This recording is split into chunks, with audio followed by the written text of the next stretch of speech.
Doctor કવિતા શાહ।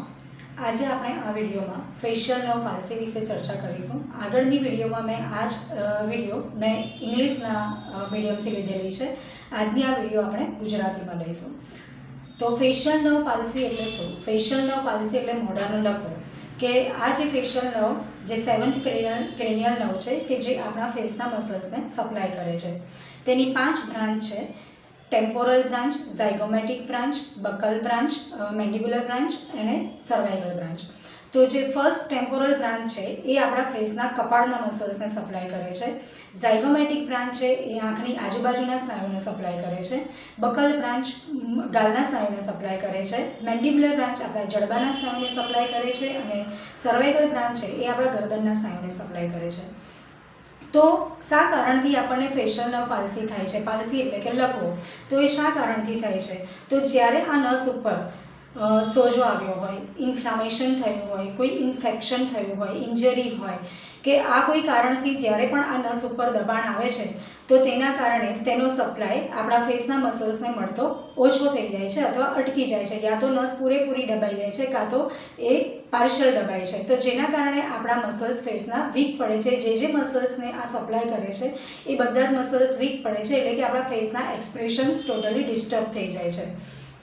તો આપણને ખબર કેવી રીતે પડે કે આપણને ફેશિયલ નર્વ પાલ્સી થઈ છે, આ મોઢાનો લકવો થયો છે?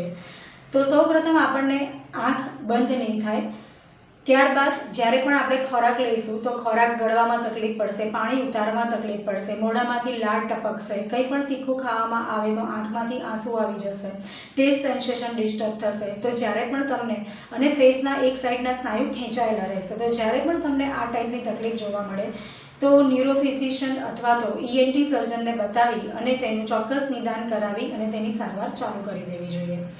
ફિઝિયોથેરાપી સારવારમાં ખાસ કરીને જ્યારે આવા દર્દી અમારી પાસે આવે છે ત્યારે આપણે ખાસ કરીને તેમને ઇલેક્ટ્રિકલ સ્ટિમ્યુલેશન કે જેમાં ગેલ્વેનિક અને ફેરેડિક કરંટ હોય છે, તો શરૂઆતમાં પેશન્ટને જો મૂવમેન્ટ ન હોય તો ઇન્ટરપ્ટેડ ગેલ્વેનિક કરંટ આપી અને નસને ચાલુ કરવામાં આવે છે। ત્યારબાદ સર્જ ફેરેડિક કરંટ કે જેમાં મસલ્સને સ્ટ્રેન્થન કરવામાં આવે છે અને આ રીતે પેશન્ટને રિકવર્ડ કરે છે। ત્યારબાદ ફેશિયલ મસલ્સની એક્સરસાઇઝ બતાવવામાં આવે છે। અહીંયા ફેશિયલ મસલ્સની એક્સરસાઇઝ પેશન્ટ ઘરે પણ કરી શકે છે। અરીસાની સામે ઊભો રહીને કરશે તો તેને બંને સાઈડના ફેસના એક્સપ્રેશન્સ ખબર પડશે, કમ્પેર કરી શકશે કે કેટલી રિકવરી આવી છે। સાથે સાથે ફુગ્ગો ફૂલાવાની એક્સરસાઇઝ પણ બતાવવામાં આવે છે કે જેથી એના બકલ મસલ્સ સ્ટ્રોંગ બને। તો આ હતી આજની આ વિડીયોમાં આપણે જે વાત કરી તે ફેશિયલ નર્વ પાલ્સી એટલે શું, તેના કારણો, લક્ષણો અને ફિઝિયોથેરાપી સારવાર વિશે આપણે ચર્ચા કરી। Thank you. મોઢાનો લકવો થયા બાદ દર્દીએ શું કાળજી રાખવી જોઈએ? તો ખાસ કરીને જ્યારે પણ તાપમાન નીકળે ત્યારે ગોગલ્સ પહેરવા જોઈએ કે જેથી સૂર્યના કિરણો સીધા જ આંખમાં ન પડે, કારણ કે આંખના સ્નાયુની નબળાઈના કારણે આંખને ડેમેજ થવાના ચાન્સીસ રહે છે। ત્યારબાદ દ્રષ્ટિમાં પણ તકલીફ પડે છે। ત્યારબાદ કોઈ પણ પ્રકારનો વાસી ઠંડો ખોરાક કે પછી બહુ તીખો ખોરાક ન ખાવો જોઈએ। અને જ્યારે પણ બહાર નીકળે તો તે વખતે ઠંડા પવનમાં જ્યારે પણ બહાર નીકળવાનું આવે તો તે વખતે કાનમાં રૂ નાખવો જોઈએ। પંખા નીચે કે એસીમાં સૂવાનું નહીં અને કદાચ સૂવામાં આવે તો તે વખતે પણ કાનમાં રૂ નાખવું જરૂરી છે। તો આ બધી કાળજી પણ તેની સાથે રાખવી જરૂરી છે।